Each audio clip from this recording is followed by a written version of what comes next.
Nioh owes a lot to Dark Souls. That's a phrase you hear all the time these days, but in this case, it's more accurate than most. You see it in everything from the demanding but rewarding battles to the labyrinthine levels full of dangerous enemies, thrilling boss fights, and abundant secrets. But Nioh also boldly asserts a fresh and surprising identity with an intricately layered combat system that forces you to adapt your playstyle by the second.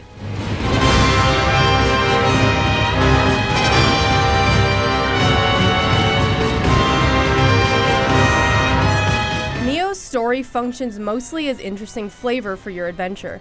You play a fictionalized version of real-life sailor William Adams, who becomes an almost comically inexplicable demon-slaying action hero in the Sengoku period of Japan. Do you seriously follow this pretentious little prick?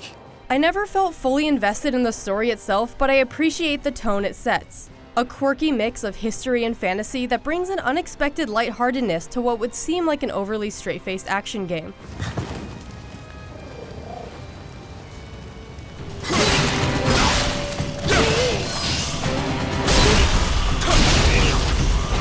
Nioh's combat is where it shines brightest. It combines the slow-paced, position-based nuance of Dark Souls and the precise combo-executing thrill of a fighting game to create some of the freshest and deepest melee action in recent memory. Requiring an active participation in regenerating your own stamina, or ki, turns every battle into a tense game of careful calculation. Because you can see your enemy's ki gauge as well, fights are as much about manipulating their reliance on stamina as about slashing away their health bar. This is even more fleshed out thanks to a clever multi-stance system that keeps combat demanding and strategic without sacrificing style. The interchangeable high, mid, and low stances allow you to fluidly switch playstyle in the middle of a duel, to take advantage of whichever speed, moves, and abilities work best for the situation. The subtle complexities of each stance, the way they work in tandem with ki, and even their interactions with the types of weapons you decide to use reveal themselves as you play. That's made my time with Nioh a constant learning experience, ripe with opportunities to hone my skills and perfect newly discovered techniques. With such a demanding combat system, living weapons serve as a nice occasional reward for your efforts. Once it's available, this supercharged period of invulnerability is perfect for shaving off the last of a hard boss's health bar or getting out of a tight spot.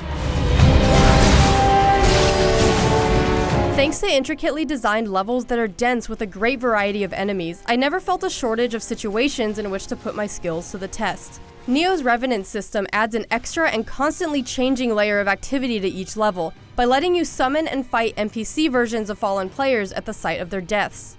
But even if you ignore Revenants, well-placed and formidable enemies that respawn every time you save at a shrine ensure every encounter is a substantial one, keeping Nioh's moment-to-moment gameplay exciting.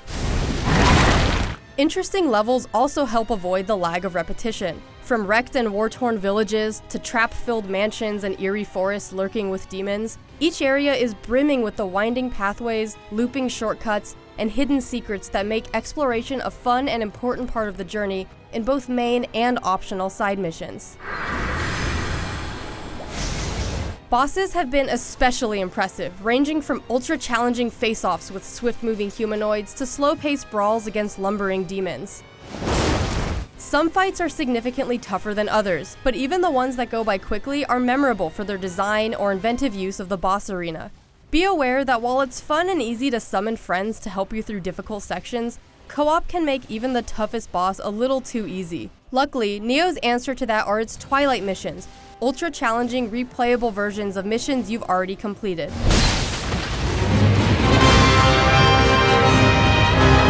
Nioh could take well over 100 hours if you set out to master its many side missions on top of its already tough campaign, but it's a challenge well worth taking.